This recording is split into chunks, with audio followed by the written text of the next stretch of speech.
Good morning class. DElEd second semester में हम लोग आज उपस्थित हैं, जिसमें हम लोग पढ़ेंगे आज कोठारी आयोग 1964-66। इससे पहले हम लोगों ने मेघालय का विवरण पत्र हंटर आयोग के विषय में अध्ययन किया था। तो आज हम लोग पढ़ेंगे कोठारी आयोग 1964-66 ये क्या है। ठीक है, चलिए।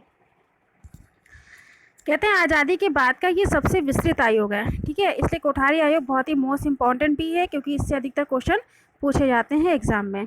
ठीक है, तो आज़ादी के बाद का ये सबसे विस्तृत आयोग है। कोठारी आयोग के जो अध्यक्ष थे ये कौन थे?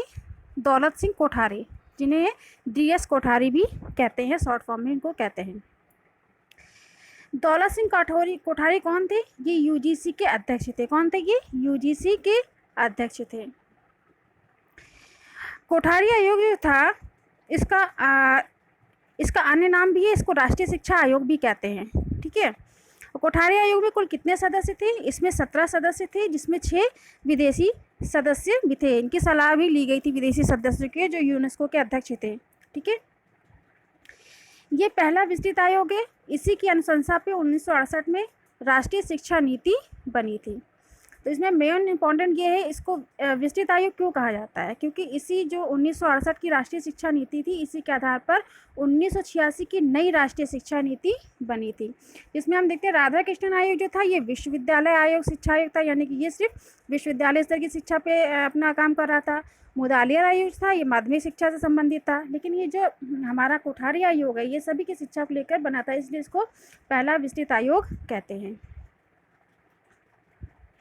इसकी जो संरचना थी कोठारी आयोग की, इसने 10+2+3 के आधार पर शिक्षा का इसने आधार प्रस्तुत किया था, जिसमें 10 वर्ष तक की सामान्य शिक्षा थी, जिसमें हम लोग सभी 10 वर्ष तक सभी विषयों का अध्ययन करते हैं। 11 व 12 की पढ़ाई इन्होंने कहा था कॉलेज स्तर पर होनी चाहिए, और 3 वर्ष की जो हमारी स्नातक वर्ष की है, ये विश्वविद्यालय स्तर पर इन्होंने कहा था कि इसका अध्ययन करना चाहिए।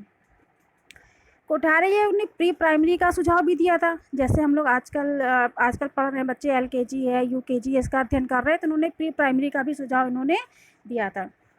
कोठारी आयोग पहला विस्तृत आयोग था, और इसने सिफारिश की थी कि संपूर्ण राष्ट्र में एक समान शिक्षा संरचना लागू करने की इन्होंने बात कही थी। ये 10+2+3 वाली जो बात है, इन्होंने कहा था संपूर्ण राष्ट्र में एक समान शिक्षा संरचना होनी चाहिए। कोठारी आयोग का सर्वप्रथम उद्देश्य क्या था? तो इनका सर्वप्रथम उद्देश्य था कि शिक्षा द्वारा उत्पादन में वृद्धि करना। किसके द्वारा? विज्ञान द्वारा। इन्होंने संशोधित त्रिभाषा सूत्र भी प्रस्तुत किया था, जिसमें एक हिंदी, अंग्रेजी और एक कोई क्षेत्रीय भाषा। तो क्षेत्रीय भाषा कोई भी हो सकती है भाई, संस्कृत, तेलुगु, मलयालम, कोई भी हो सकती है क्षेत्रीय भाषा।